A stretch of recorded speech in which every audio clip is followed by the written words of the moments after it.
Isa-isa naman ni Pasig City Mayor Vico Soto ang ilan sa manoy mga kasinungalingan na mag-asawang Diskaya na una nilang binuksan sa kanilang pagdalo sa Senate Blue Ribbon Committee hearing.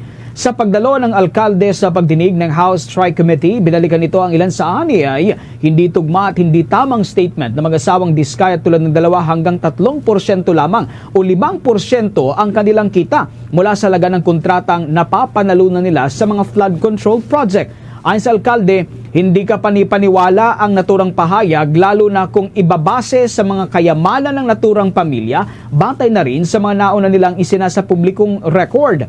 Kabilang dito ang daang-daang milyong halaga ng mga sasakyan, mga real properties at iba pang magagarang kagamitan na dati rin umanong ipinagyayabang ng pamilya Diskaya. Ayon kay Mayor Soto, ipinagmamalaki rin dati ng mag-asawa na mayroon silang 11 digits na halaga ng pera. Hindi niya makakapag-ipon ng bilyong-bilyong pisong pera at halaga ng ari-arian ng mag-asawa kung kumikita lamang sila ng 2 hanggang 3% salig naman sa kanilang mga naging salaysay. Ayon pa sa alkalde, kabisado niya ang mag-asawa at kayang-kaya umano nilang magsinungaling nang hindi nagsisisi. Dito sa kaso na ito, ang sinungaling ay asawa ng magnanakaw. Kaya ito po talaga yung nakikita natin.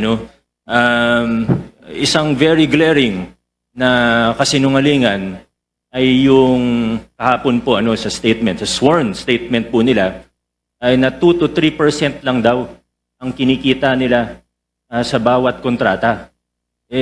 Kahit naman po hindi ka eksperto sa larangan ng construction o engineering, obvious naman po na kasinungalingan ito.